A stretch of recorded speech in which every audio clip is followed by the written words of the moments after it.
G'day and welcome to the Campfire Project. Today I first of all have with me Helen Glover, a divorce coach for men with skills in emotional literacy, conflict strategy, and how to navigate grief and create a healthy future with your children. How are you, Helen? I'm well, thanks, Alan. Welcome to the Campfire. And then we have Jerome Lamarque, whose skill set is in helping men, especially dads in business, to really tap into their healthy masculine energy and hit their financial targets through the art of goal setting and achievement. Welcome back to the Campfire Project, Jerome. Yeah, thanks, Alan. It's always a pleasure to be on. Yeah, it's a privilege. Thank you, buddy. Thank you. And we have Joseph McGuire, who has worked as a craniosacral therapist, shiatsu practitioner and teacher, homeopath, as well as a face reader for over 30 years. Welcome to the Campfire Project panel discussion, Joseph. Absolute pleasure, Alan. Thanks for having me. Thank you. Now, we wanted to get together and have a talk about Men's Health Week. And in Australia, I know around the world, they've got different focuses because of different situations. In Australia, it's about connection to community, to family, to mates. What's been the connection? Because, you know, Jerome and Helen and I are all here in Australia, but what's the focus over there in Ireland? Simple answer is there hasn't been a focus. The focus has all been on COVID, lockdown, responses, vaccines, and there's been, as far as I can see, almost no reference to mental health on any kind of grand scale at all. We're getting reports about impact on mental health in various areas, but it's very, very fragmented indeed. So what sort of information's been floating around? What have you heard about mental health situations? Yeah, the reports are that the number of kids on antidepressants is rocketing, skyrocketing. They call. I have a cousin of mine works on a suicide helpline. He tells me there's his words is tsunami coming down the tracks because he's getting increasing numbers of calls from 8 and 9 year olds now. We're seeing so much, a dramatic rise in calls to the police helpline for domestic violence. So there's so much stuff that's just bubbling under or coming to probably volcanic level at that in the near future, but it's just not being reported in any kind of coherent fashion at all. Yeah, because that's one of the things I would have thought there would be a massive increase in, since COVID, people being locked into close quarters and things like that. Helen, you work with men who are going through divorce. What have you noticed here in Australia? Yeah, well, I mean, around the world at the moment, there's a lot of grief, and there's grief around what's happened around people's lifestyles as well. So people are then taking that internally and they're locked inside homes with their families. And so they're not only just arguing as a family unit around things that could have been in the relationship that have been avoided for a long time by people going out to work or going to the gym or getting out of there just to kind of keep things moving. But there's also a lot of stress and grief that's added to the family home that is needing to be processed as well.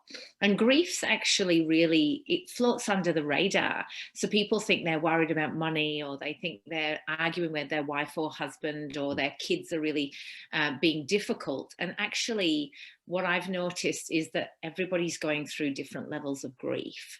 And there's a mass grief across the world around how we used to live versus how we live now. What's available to us that isn't available now. Kids not able to go to school and see their children, their friends, and then also single parents not able to access their children because they're in the wrong home, so to speak. There's a lot of difficulty here in Australia with fly-in, fly-out workers. Single men who are off working, single dads off working that actually haven't been able to get back to see their children all year.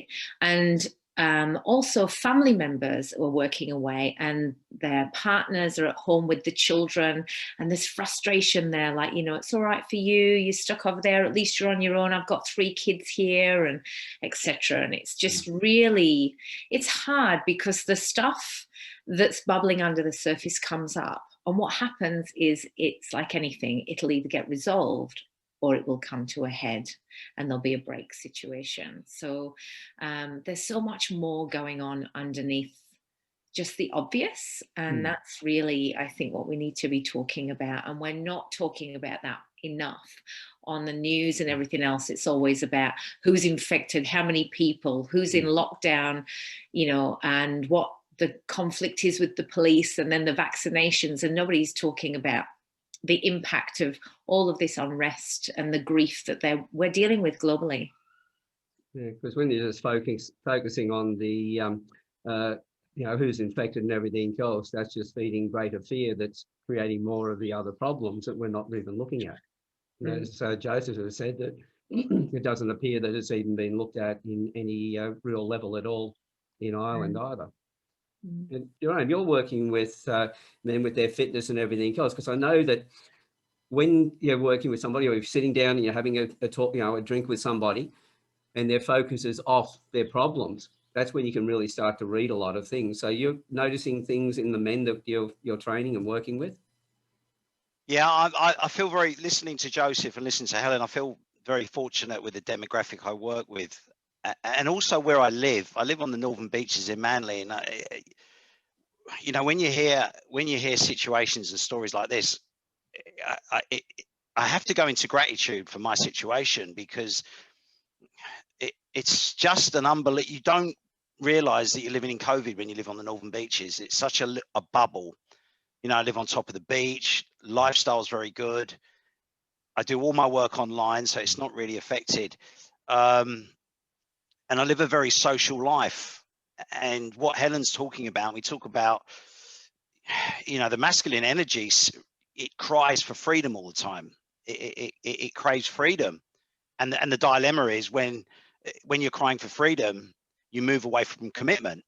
However, when you truly commit, you find freedom. So you've got that dichotomy that's going on with, you know, a sigma male or an alpha male, those dilemmas until they come to peace within themselves. And so the guys I'm working with are all growing their business, their finances are all growing. However, they've had to really look at their psychology in a different way, especially if they're working with someone like me. The first thing I help them do is really understand their philosophy as a man, and we do work on their philosophy as a man, and that's where you fundamentally make your decisions through that funnel. Secondly, you discover and you know your purpose as a man, and you really understand your purpose as a man and how this business allows you to live with purpose. And the other three things is, you know, to be that great provider, that great protector, and that great procreator. You know, all those P's that, you know, you use. And so when you've got mentors, when you've got coaches, you can deal with crossroads a lot better. You can deal with stress situations a lot better, because you've got support. And 80% of the journey is awareness. Like Joseph was saying, that they're not talking about it in Ireland. Well, 80% of anything we can do has to come from awareness. The other 20% is then, what do we do with the awareness? Do we go down the pathway of optimism, or do we go down the pathway of pessimism? We've got to understand how the psychology works. And even if you're in a small place, when you give a man goals he thinks he can achieve, and he's aligned with them through his gut, his heart, his head, and his intuition, a man even in prison can find solitude. So it's not COVID so much, because I know from experience, my dad came out of prison, committed murder, done it for 10 years, just missed hanging, and he became a bestseller. Wrote a book that was going to be turned into a film, but off the proceeds of that, we lived a very, very, very abundant life. But he was in prison when he wrote that book, and he came out and got the Costa Award. So it's not prison. Real prison is in our mind. The real prison is in our mind, not in COVID and not in a prison cell. And then, unless you've got the tools to live freely in your mind, you're always going to struggle, even if there wasn't COVID. And that's the things I tell the guys, that the greatest bit of real estate is between your ears. It's not the house you buy. It's not the house you're renting. It's not the land you buy, even though we seek external reference points to success. It's very important for the masculine energy, especially when he moves into his phase of being a king. you know, the 4 phases a man goes through, and he goes into the king phase. It's important that he has his kingdom. And so understanding he's building towards that. But the real estate is between your ears. And men don't do enough work on their mental fitness to feel free. Because all the guys I work with, once they understand their philosophy, know their purpose, know how they want to be a provider, a protector, a procreator, they actually feel free in their psychology. They get into flow state. They get into feeling at peace. And if you're working hard, if you're putting effort in, if you need discipline, you're actually not working with the grain of who you are. You're working against the grain of who you are. And that doesn't matter if you're in COVID or out of COVID, in a prison cell, out of a prison cell, you know? And so for me, you know, and what Helen's doing is fantastic. It all comes back to awareness. You know? Yeah, I think there's an issue as well, though, that because you are educated and you have had this experience, I think that it's incredible that you can then put that into your clients. But across the general community, there's so much, you know, Western society is not good at emotional literacy for men. And there's been this enormous push for women to be in places where men have always been. And now really we're expecting men to kind of step into the places that women have always been. And yet there's no skill sets, you know, going on. You know, women had to kind of train and do all of these things to kind of go into, have to do a lot of work on yourself to be able to do all of that. And for sure, now we're just kind of going, and men need to be here. And so across the ground, really, there's so many men that I talk to are going, I actually have got no idea what you're talking about, you know. Yeah. And they're in grief of a relationship breaking down or relationship that's broken down. A lot of men that I speak to have their partner has left, and for them it feels out of the blue, and they're like going, what, I don't even know how to tell you how I feel. And so it's really interesting, isn't it, with this theme of connection and community for COVID, because ultimately I hope that then spills out over everything, that we are bringing people together in community and for communication, and to be kind in that, to be really compassionate and kind, to be able to say, I actually don't know how to do this. I don't know how to just make connections, and I don't know how to just communicate my feelings, because we throw all of these phrases around because we know what they mean. And so many men out there are going, I'm sorry, but like that's all just like way over there. And I've just kind of got a situation that I can't get to my mates at the pub, or so-and-so's missus does this, and it's very, very different. When you come across people who, you know, so, well, how do you feel about that? And there's just this blank expression. I don't know. I mean, you know, I'm probably a bit pissed off about it. There's no real kind of like, well, actually, you know, and what we're asking people to do to really participate in a community is to embody their own emotion. And in that, there's a lot of work to be done, and there's a lot of kindness and compassion needed. And I think that we really, really need to start there, because I think that's what we're really lacking. I think you're spot on. You're spot on there, Helen. You said something that's so true, because what we do, and I saw this a lot when I was in the fitness world and working with elite athletes, what we think we know, we think everyone knows. Yeah. And we think, well, that's so obvious. Why? But it's not. And I honestly, Helen, you picked up something there that's so common that I have to stop myself and go, it's not common for everyone else to know what I know. I've been in that industry for so long. I know how to squat. I know how to squat. I know that each muscle, how it works and all that. I know how to squat.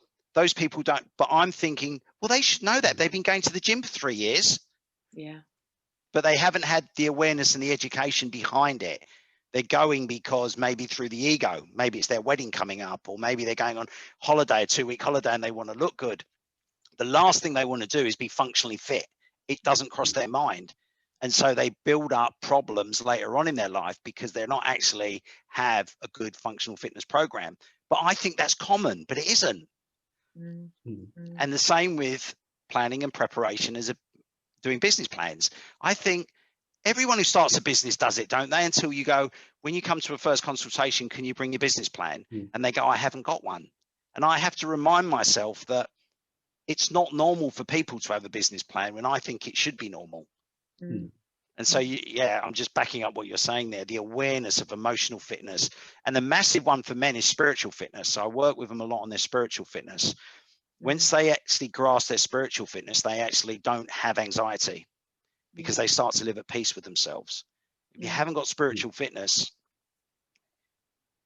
you can have emotional and mental fitness and physical fitness, but having got spiritual fitness, you need all four of the quadrants. And spiritual fitness is massive with having meaning in your life. Meaning as a father, meaning as a husband, meaning as a leader in an organization, meaning in as a friend. All these areas, meaning in your hobbies. It's a ripple effect to everything else. And spiritual fitness is so missed with people.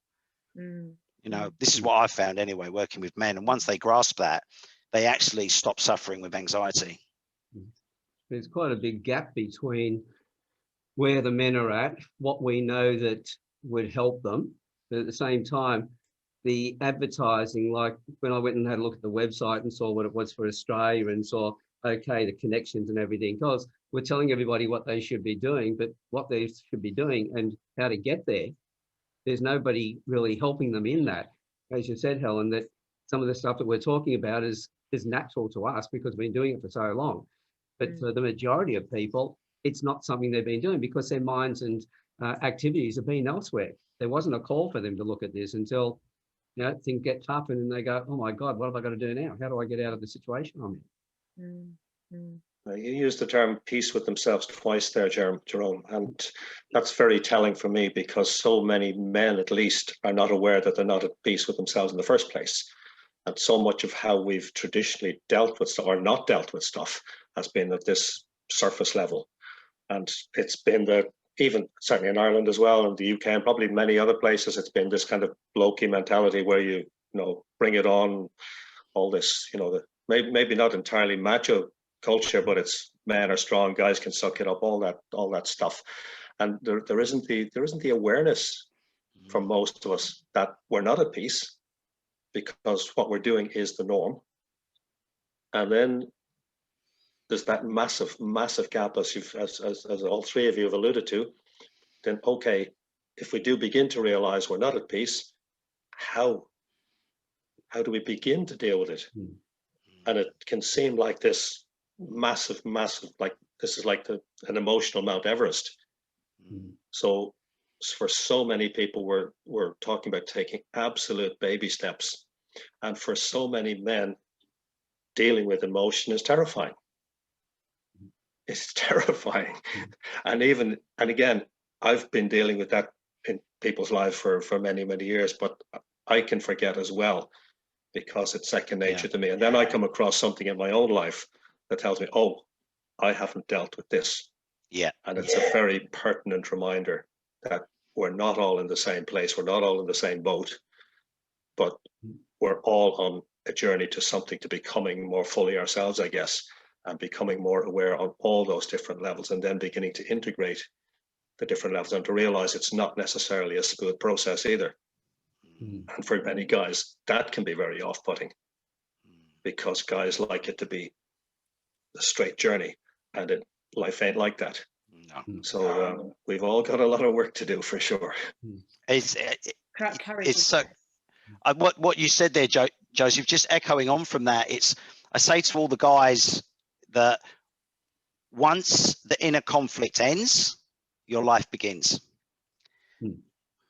Once you stop arguing with yourself, life truly begins. Once you, it sounds like, once you stop caring, you start serving better. Because our number one, from what I think, from my experience working with guys and listening to like my mentors that have mentored me through life, is our biggest fear is what other people think of us. And once we stop caring about what other people think of us, because that's the inner critic, you know, that's supporting the inner critic within us. Once that's, and then you start living with trust that you're meant to be here, trust that you're meant to, you've got a gift, trust that you have what you need to make a difference to someone else's life. Right now, we all have that opportunity to make a difference, but we have to get out of our own way to do it. We have to remove the ego. The ego is there to protect us physically, but not spiritually, mentally, and emotionally. And this is what I say to the guys: if you're in physical danger, yes, the ego is a fantastic thing, but not for the other areas. We want to be in our authentic self. You know, it's okay to practice courage on a daily basis. And that's, you do that more when you live at peace, when you stop caring. As long as the intention to the attention is for the right reasons. I think it's funny, for a lot of men, they have a courage that they don't understand, that actually emotions is courage. It's a very Absolutely perception of courage, and a very different perception of the masculine being what it's been shown to be. We're looking at He-Man and Conan, for goodness sake, as this kind of masculine figure for such a long time now. And so we're also looking not just at the typical male person that we've been grown up to believe, but we're also looking at what the woman was always supposed to be as well. And so, yes, women have changed and men have changed, but we're still coming from the belief system of what we were brought up with. And so we're actually in this generation now that is the most challenging, because our generation has gone from, you know, playing on the Atari or Pac-Man, or just plugging something into your TV and it going tick-tock with a bouncy ball, through to, you know, what we know now. And also the roles of men and women changing so incredibly rapidly.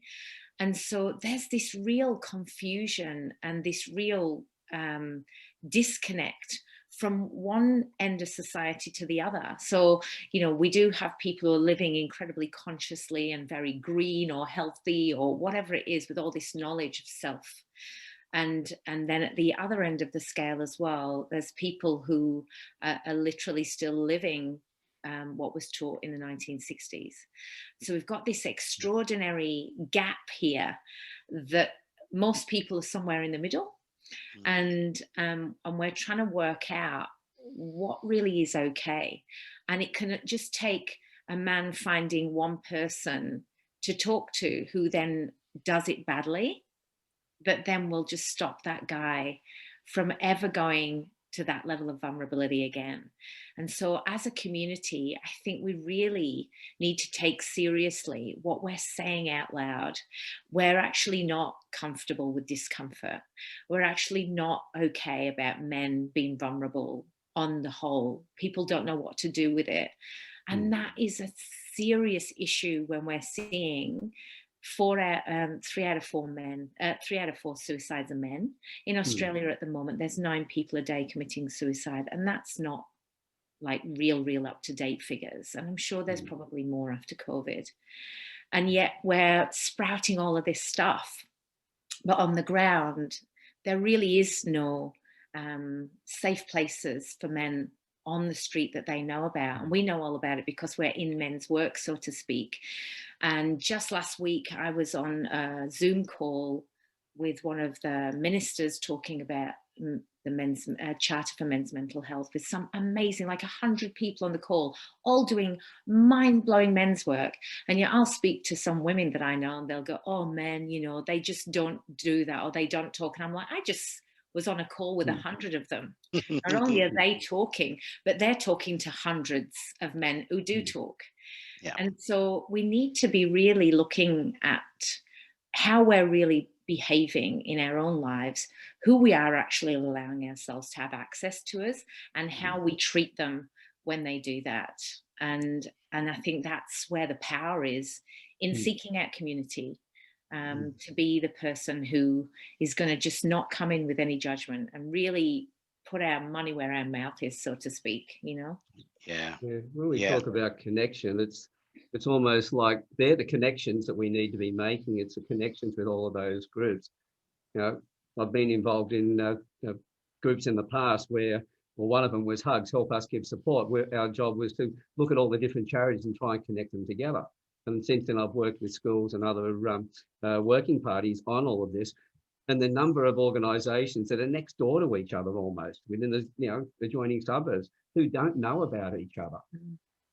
And everybody's doing their own little bit, but nobody's connected and talking to the others. So we're going to have connection to community. That's the community we need to be connected with first of all, so we can then get to the greater public community outside of that. But it's like everything that we're seeing in the advertising and everything else is, this is where we need to be connected and all this around the place. And on the other hand, we're talking about all the stats and bringing up the doom and gloom, so everybody focuses more on the worry of that. And then it's like being on, two different sides of a chasm, looking at the other side, going, how the hell do I get there?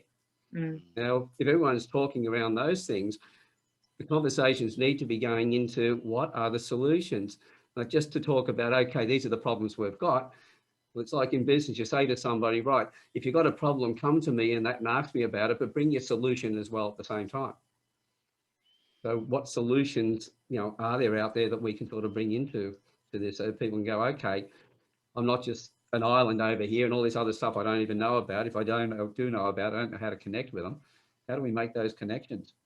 Yeah, I think everything from my perspective is like what Joseph is doing and Helen is doing and you, Alan, is the world is crying out for more male role models that have done good work on themselves. It's where you can't get anywhere without good teachers. It's impossible. We don't know what we don't know. And I take it upon myself, and I say living through purpose is helping these dads become better role models. I said, all you are to your children is a role model. How do you want them to be? Well, you become it first. Yeah. How can you tell your child to eat its greens and salad until it's good for it when you're sitting there with a pot belly? There's no integrity in the message, and a bottle of beer in your hand. There is no integrity in that message because you're not living by example. And this is where children are not stupid. This is where they get confused. You go, hang on, Dad, you're telling me one thing, but you're not. I'm not following. I don't see you going out for a run to deal with stress. I don't see you saying, hey, darling, I'm going down to the gym for a quick workout. What I see you is having a few beers to deal with your stress, or having a glass of wine. That's how I see you deal with stress. And when mum wants to talk to you about something, you have an argument. So I'm not seeing you deal with emotions well. So if you want your kids to be emotionally fit, go and seek out organizations or men's or coaches or mentors that can help you become emotionally fit, because maybe your dad wasn't around when you were younger. But to do that, you need awareness. You need an umbrella of awareness within communities. Whether they're adverts on TV, whether they're adverts on the radio, and giving real life examples like you would do. Like I do a Facebook ad, I give real life examples in a Facebook ad and I get leads. That has to be done on TV. That has to be done on the radio. It has to be done in places like this, in forums where you give real life scenarios and going, this is what's going on. And this is how, and this is what you're not trained to do. And that's why that's leading. A reaction is always slower than the action. And your reaction to the action isn't the right one. But this is how you can change your reaction. But if someone doesn't even know what they don't know, because there's no teachers, where to start? How do you learn maths? How do you learn grammar? How do you learn science? You have to learn it through a teacher. And so we're really lacking good, strong male role models. And I say to all the dads, you're better off being a great role model, because the question is, while I'm building my empire, while I'm not seeing my kids as much as I wanted them to be, and I'm working with you and you're telling me to, and I said, you're better off being a great role model and spending less time with your children than being a poor role model and spending a lot of time with them. Because that's a question they come up. But I haven't got time to do, I ain't got time, I want to see my kids, and go, your fitness comes first. Your mental and physical fitness comes first, not the relationship with your child. The relationship with yourself comes first, because that's what your child will pick up on as a man. That's Yeah. true. Yeah, because anything that affects your mental or physical health that you're running, it's a fear pattern. It's not a love pattern. And this is what I get the guys to understand. I said, leadership starts with the way you self-manage yourself. There's no such thing as priorities. And if you don't see yourself as a priority, as the provider of the family, your tribe will suffer in the end. Yeah, well, it always comes back to yourself, because as I keep saying, people who are working in charities and they're running themselves down and they're getting exhausted and they're supposed to be there caring for other people. I go, when did you decide to rob those people? And they're going, what are you talking about? I go, well, you're not the best version of yourself, so you're not giving them the best that you can possibly give them. You need to separate yourself. You need to come away. You need to get yourself up to par again, because you need to be selfish for a little while so you can be selfless. And it's the same thing as a parent. We have to be the best version of ourselves, because, as you said, our kids don't listen to what we say when it's not congruent or doesn't match what we do. But it's like, how many times you heard somebody speak, they sounded, everything was perfect, but you had that gut feeling something was wrong. There was the actions, the non-verbal things that you picked up that weren't congruent with what they were saying at the time. And our kids are picking that up and therefore getting the wrong messages.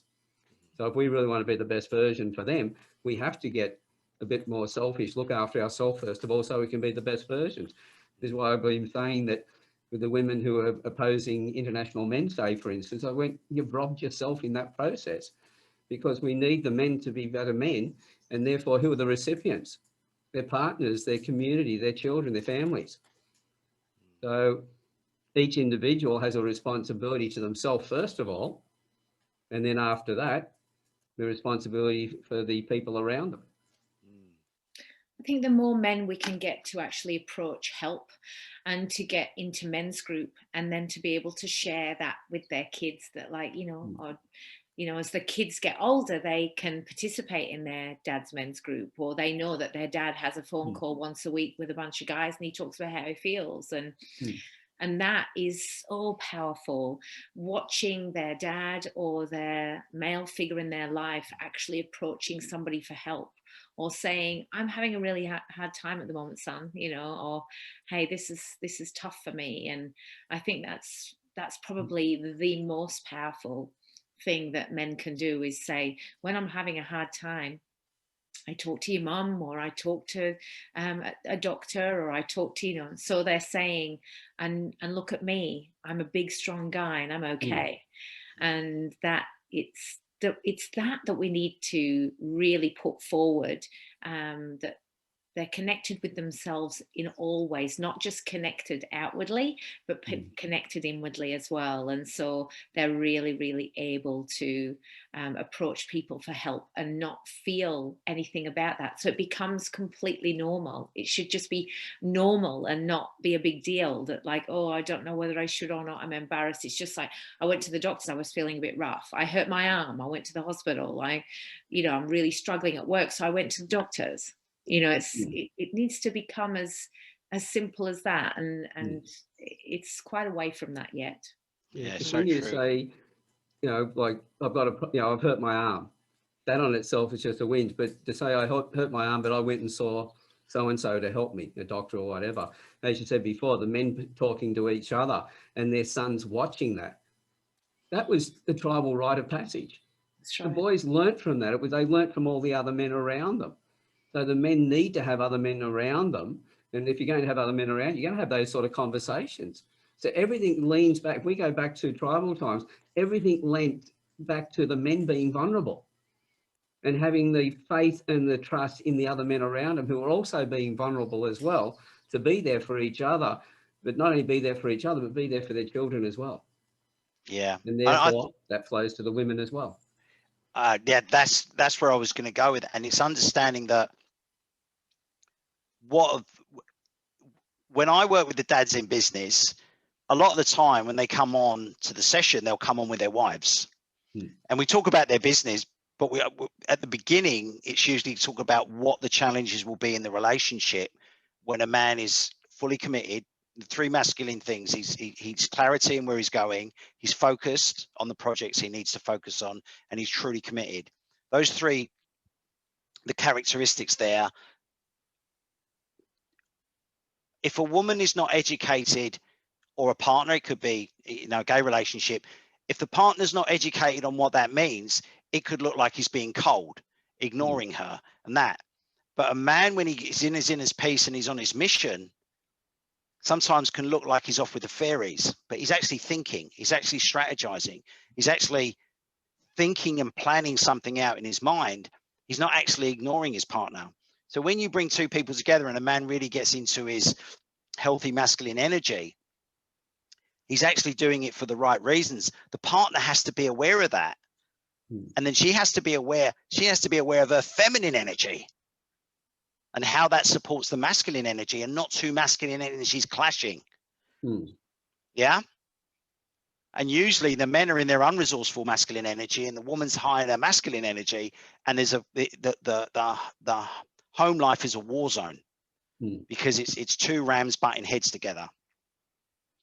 So when you're coaching a dad in business, many times the wife is there, because you have to understand the dynamics of energy and how they sit beautifully in harmony together, and understand that. So there has to be an education on when a man comes home and he's bruised emotionally, or he's bruised mentally, he's had a bad day, that he can put his head on his lap, on his partner's lap, and emotionally heal. If his home life is a war zone, the three archetypes of building a business, the warrior, the athlete, and the hunter, if he can't come home and heal, he won't go back to battle. And I'm using old reptilian language. He won't go back into battle fully refreshed and fully rejuvenated. So the amount of times men suffer with a lack of sleep, and we know when men sleep less than 5 hours, it increases their chances of having cardiovascular problems. So when we look at that, sleep's really important for testosterone. Physical fitness is, and this is the decision-making hormone. Sex is really good for testosterone. So if that's a war zone and you're not having great sex, you're not sleeping well, and you cannot emotionally heal because you don't feel safe with your partner because she's high in her masculine energy and it's a war zone, you are not going to be the warrior. You are not going to be the elite athlete. You are not going to be the hunter when you go back into your business. So both sides need to be educated on living in harmony, so you both live at peace. And when that happens and the dynamic happens, the most compliments I get are from the partners saying, I don't know what you've done, but you've given me my man back.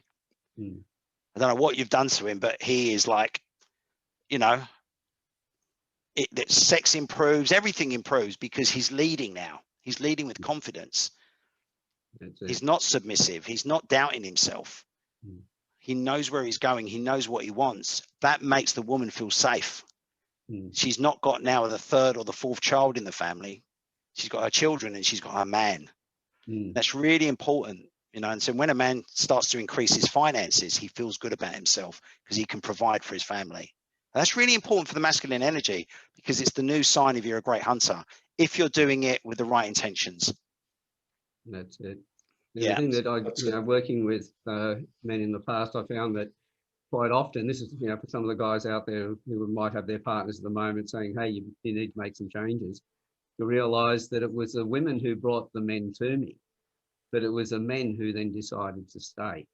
So that initial thing of taking that first step, quite often they need the catalyst of their partner to make that decision. But once they do, and they start to realize, as you will have found yourself, Jerome, with the men you work with, they stay because they made the decision that they want to stay because they're getting something out of it.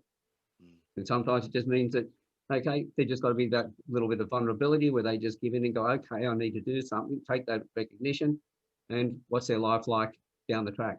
Always improved. Yeah, that's a massive area anyway in itself, isn't it? That whole male-female dynamic, because outside of like traditional indigenous societies, as you've alluded to there, Alan, men and women have never really learned to communicate effectively. We don't know how to speak to each other. We don't know how to listen to each other and to understand. and to recognize that we are coming from very different perspectives, culturally, physiologically, etc. And that is a massive challenge facing us. And so I know we've had other conversations before, Alan, where talked about some of the work that's come to me in the last year, where it's very much about the domestic relationships, where people are recognizing they're in lockdown. And our lockdown here has been, I think, the most severe in Europe, most prolonged in Europe.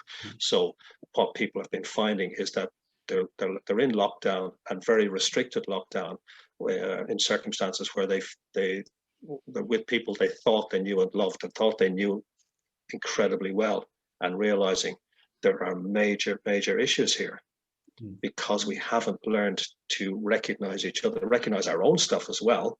And that applies across the board. We haven't understood how each other communicates, how each other processes emotion, health issues, etc., etc., etc. And again, also, it is so often it's the women bringing the guy to the table, isn't it? Because so many men are in that little boy state where we're afraid of addressing, afraid of recognizing, afraid of addressing, because of the what appears to be such a massive challenge, rather than recognizing we can take little steps which accumulate, compound, and are massively healing, again, for ourselves, our partners, our children, and we can allow ourselves to become the model for the kids and for the family. Like, I had a massive wake-up call 20 odd years ago when my son was a teenager. I was regularly teaching stress management classes in hospitals at the time, and I was out one day, and my son asked my ex-wife, his mother, where I was, and she told him he was teaching stress management, and he just looked at her and said he can't even manage himself. So when I heard that, I realized, I better put my hands up here and acknowledge I got it wrong.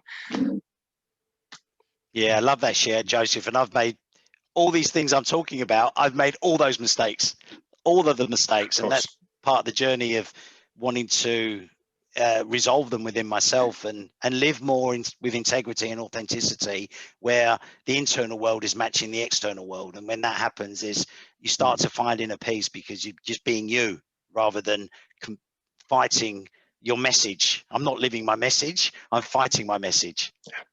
And it is so important to that inner dialogue, that inner conflict. Once it stops and the best of you shines, that's when the world really benefits. You know, we can only be two things to the world: a burden or a benefit. And once we stop the inner critic, the inner conflict, that's when we become a benefit to society. And that's when we do I'm talking about men, especially, that's when we do our best work. The woman in the relationships stop being miserable. They stop feeling exhausted, because it's tiring for a woman to constantly be in her masculine energy. She might be part of the workforce, then she comes home and she's in her masculine energy. There's no respite for the woman.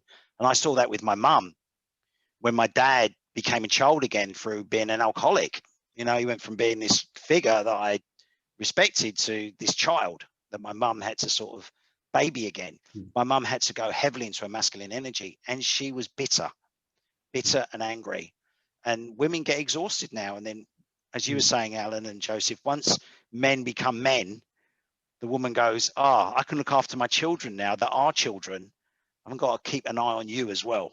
I look back at some of my relationships, you know, 2 marriages and other relationships, and realize the roles that I played in that. And a lot of what we've been talking about, I see myself in that, in those relationships. And this is the thing, that to be able to get the message out, show men how they can circumvent that, because hey, most of us do what we do because we've been through it all in the past.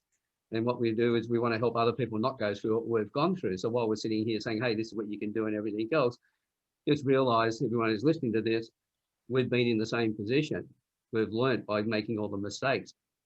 But the question is, do you want to make all the mistakes that we've made along the way? Because I've made some doozies. We've been talking about some of this. I've been thinking, oh, yep, are you talking about me? Yeah, and there's a great quote, Alan. We cannot live long enough to make the mistakes we have to live a great life, and that's why having a mentor and coaches like you, Alan, like Joseph, like Helen, is you can fast track these results because they've made the mistakes that you don't have to make, or they've learned it through working with people that have made horrendous mistakes, so you don't have to make them. So you make less mistakes, and you also make the mistakes in the right areas, not the wrong areas. And that's in your growth, not in your downfall.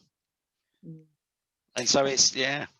I think there's a heap of, when we're in that conflict cycle, when everybody's trapped inside, and there's been a lot of that in COVID as well. I think there's that projection as well. It all just gets projected out. And it's unusual for somebody to say, oh, hang on, what part of that is about me?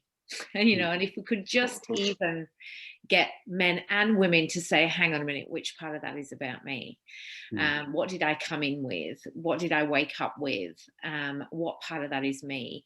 And for sure, there's this struggle between the masculine and feminine, but we do need both. And so in order for definitely that woman to be able to be more in her feminine, and thank God to not have to make all of the decisions, which is just too much, and then the man to be able to be supported and loved in that masculine. But also what we're also saying on top of that is, and I'm in my masculine to go to work, and I'm also expecting you to be in your feminine to hold my feelings.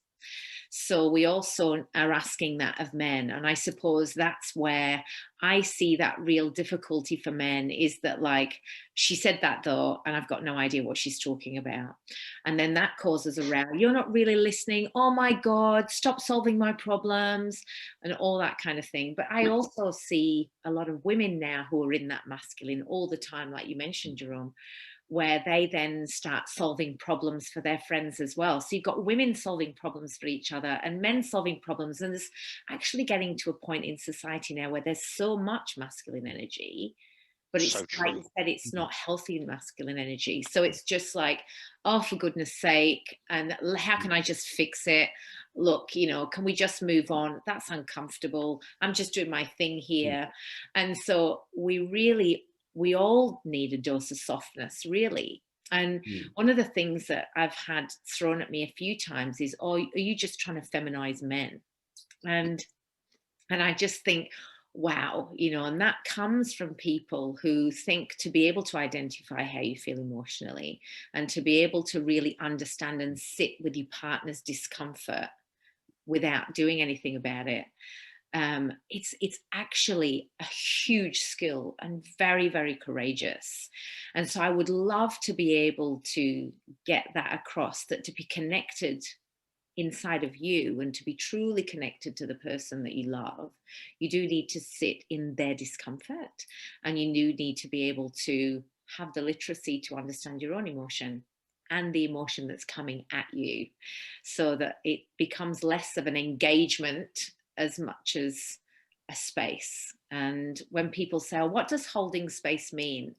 It kind of means just, it's a container of peace. It's a container of kind of nothing. There's just silence and non-judgment, instead of just being engaged in a conflict or in a discussion about somebody's feelings. You can't engage with somebody's feelings, really.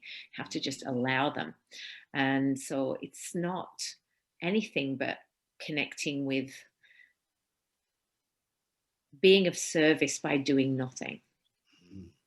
And that's really, really an interesting thought for a lot of men, and yet so incredibly powerful. That the best thing you can do, guys, is to do nothing. Like, just relax. All the teaching is, active listening and all the rest of it. It's not even that. That's still being active in what you're doing. But as you said, it's just being there for that person, caring enough for them. But as you said, everybody's out there, both women and men, trying to fix all the problems. But what they're all doing is trying to fix everybody else's problems. But how many people are actually working on their own problems? That's right. What am I bringing? What about this is me? And then when you do speak about your issues to your partner, to then also take responsibility for what's come out of your mouth. You know, hang on a minute, I'm saying that that's how I feel, but, you know, really that's not about you. That's about, you know, what's going on here. And it's probably that, it's probably this. So all of that kind of hatching open, because that, like you said at the very beginning, Jerome, that trust, that you have to have that insane level of trust, and to be able to have that level of trust to then be able to open into that, you know, this is really where we need to be encouraging each other to head into. And it's hard because there's been a lot of pain and a lot of difficulty, and we need to recognize that so that we hold it with kid gloves. That we don't let it stop us from moving forward, that we throw just more compassion at it than hopefully we need in a few years. Hopefully we'll all be a lot more comfortable around it. But at the moment, we're really not. And I really echo what you say there. And the other thing is, just going back to that one step back with the communication is, as you say, sometimes you'll have the couple on, and what, you know, when you do something for long enough, like all of us, is you pick up the signals, and they stand out like beacons, don't they? To the untrained, I didn't notice that. But then when you hear the woman in the relationship talk directly and the man talking directly, you can see the mismatch then. The man's not talking in his masculine energy, and the woman's talking in masculine energy. He's talking in his feminine energy, and one of the arts you get in negotiations when you're teaching guys negotiations in sales or proposals and things like that in business is indirect or direct, when to use indirect and when to use direct language or communication.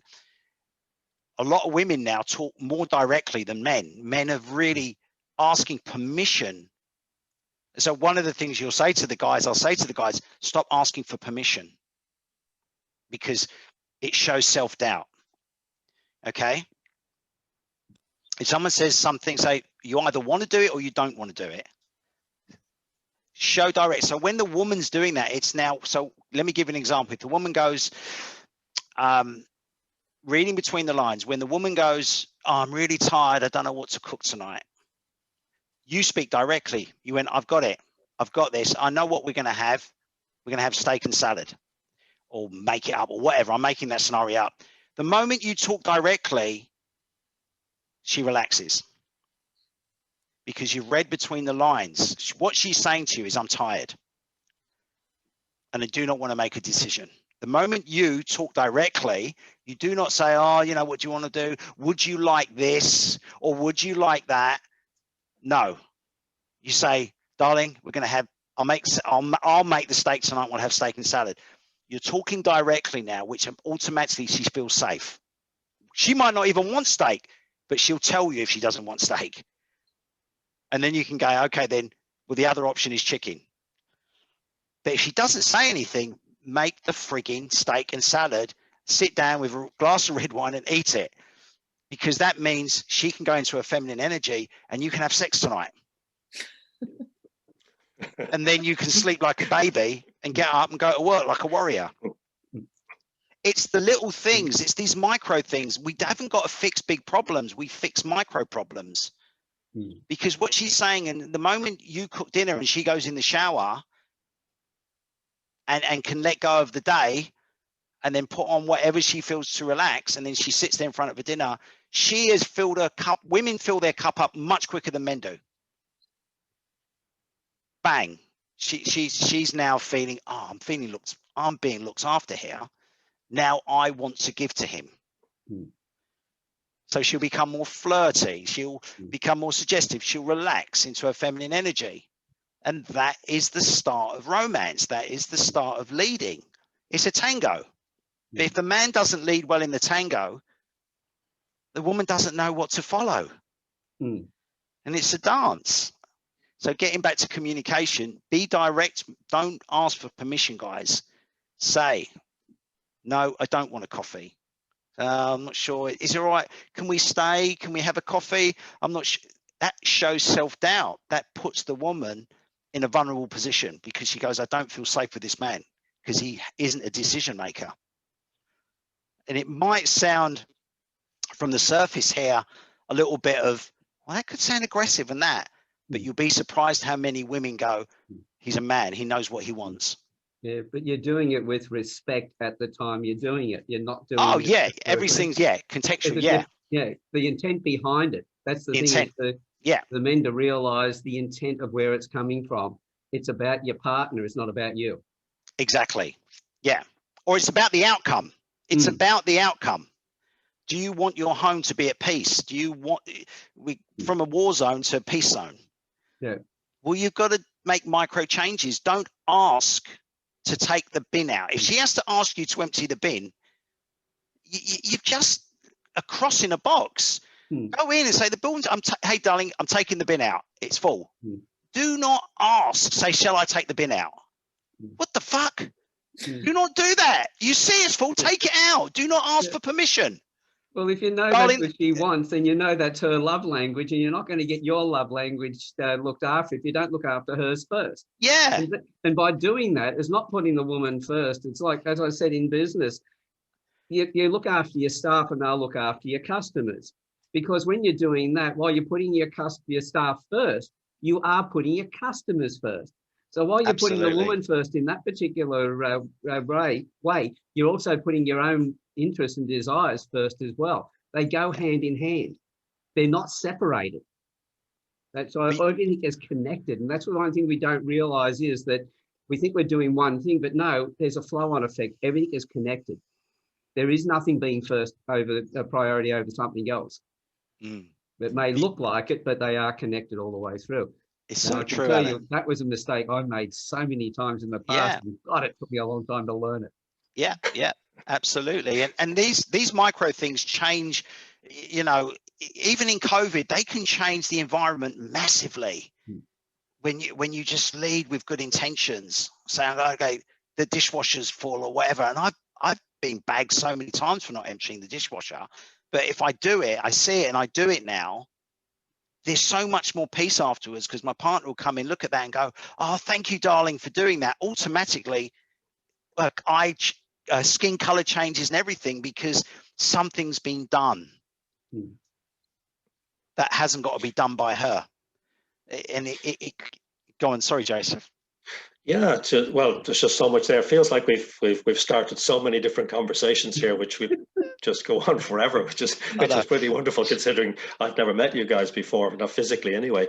But one of the things that crops up for me time and time again in my conversations is the importance of tone of voice, because so often, particularly if either party in a relationship is struggling or tired for whatever reason, tone of voice can really trigger.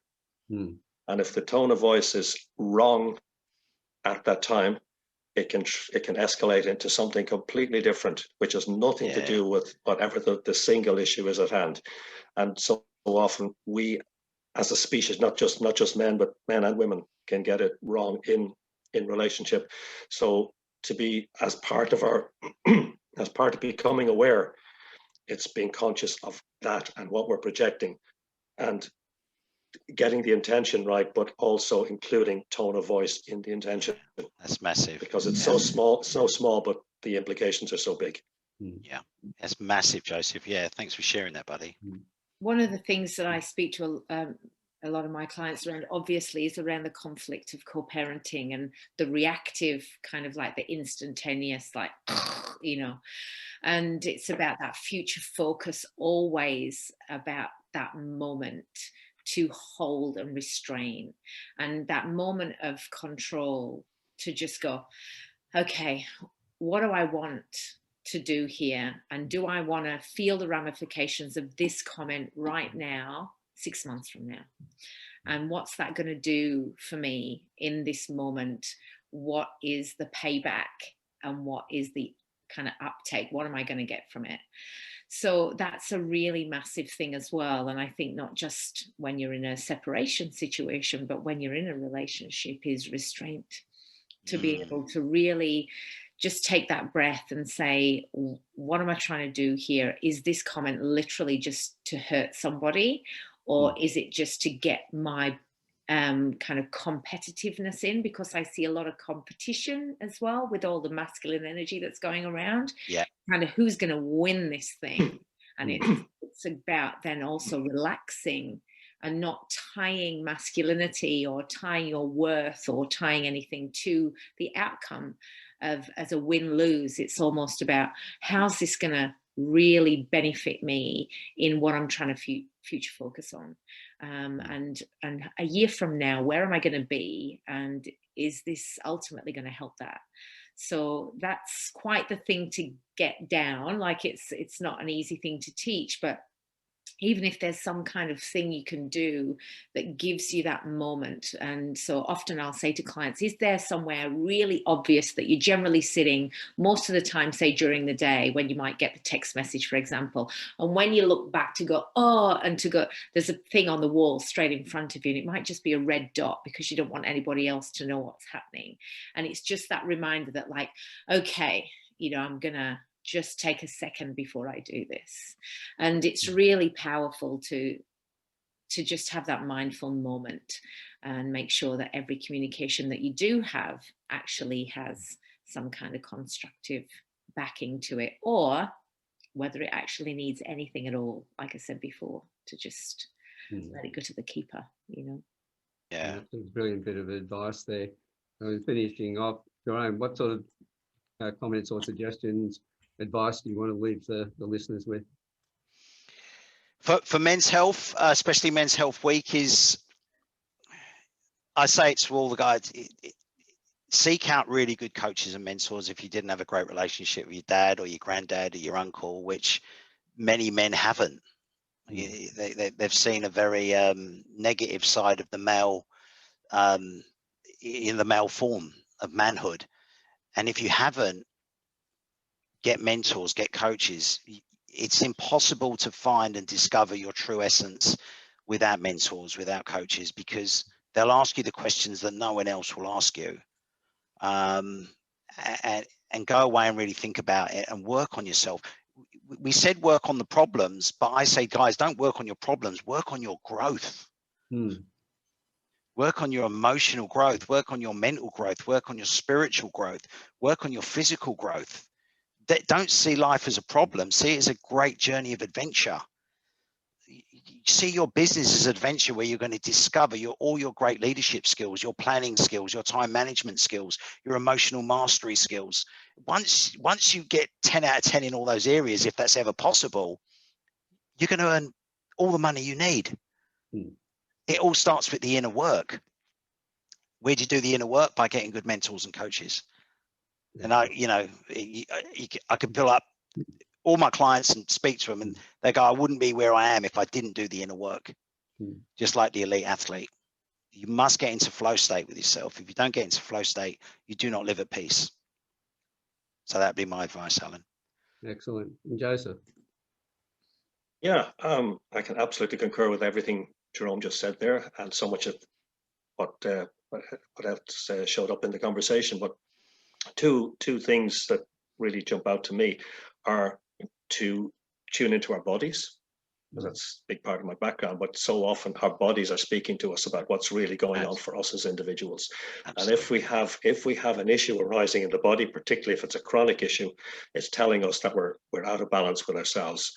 We are off course. So that, I think, aligns very much what Jerome was talking about with the flow. And our bodies will teach us about flow. And the other thing is just following on from something Helen said a few moments ago about winning. What's the big picture in terms of a win? And sometimes winning means saying, I'm sorry, I got it wrong, I apologize.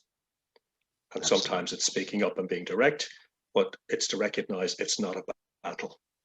And so often that's what we engage in. And I've certainly been there in relationships, God knows. So that's part of the incredibly vital part of the learning. So thanks for that. Yeah, that's awesome, Joseph. And Helen, anything else you'd like to say? Yeah, I think, there's this big thing that we all say, they won't change, they don't change. Well, you know what? People do change. They change every day. And it really annoys me, that sentence. You just need some people in your life who want to love you through you going to that change. People go through addictions all the time and come out the other end to tell their story because they changed. We see people all around us that have these incredible stories because they changed, and yet we still have that narrative. So don't listen to that narrative, and wherever Absolutely. you are right now, no matter how bad it feels, just don't think that this is it. I'll never be anything. It's always been like this. I've never been good at that. I always do this. I'm always terrible at that. It's not true. It's not true. It's about becoming more literate, more able to understand yourself. And that means getting people around you who love you enough to allow you that process. And it's not necessarily pretty to go through, but it's actually rewarding and comforting and loving, and you'll have the connections that you've never had before, because you do go into that vulnerability. But don't believe you can't change, because you can, and you can be whoever you want to be, and you can have the life that you really look at now as if it's a dream, and it's certainly, it's available for all of us. Yeah. Excellent. Because that's what I look at, is the fact that, you know, as you said, being vulnerable, allowing yourself, as Jerome said, stop working on your problems, because while you're working on problems, you're not working where you need to be. That's like dealing with the symptoms of an illness or whatever. You're not working on the cause. I can fix my problems when I've got the growth to be able to do that. So it always comes back to the internal first, the growth. And as you've said, Joseph, and that what you're feeling inside, all the effects on that, your health, and that's going to be affected very quickly. So, you know, we've talked about a lot of things in this conversation, but we can see the connections between everything that we've talked about. And, you know, we are complex. I'm trying to find the right word for it. People talk about complex, and they talk about being, what is it now? I can't even think of the word. It's just slipped right out of my. It was another thing. But anyway, I can't find my front door. I think I better go and do some inner work.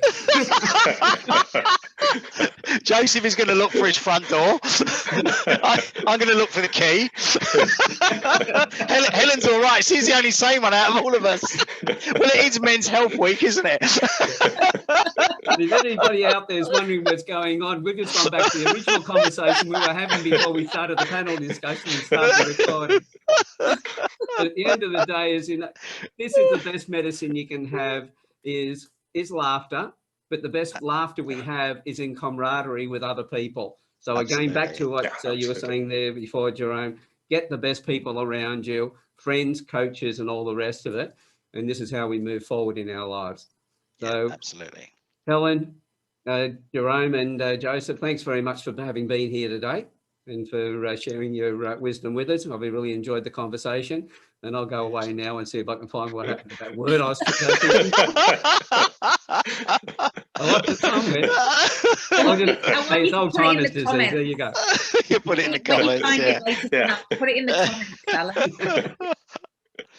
Oh, that's funny. Complicated and complex. There you go. I knew it would come back sooner or later. I stalled long enough.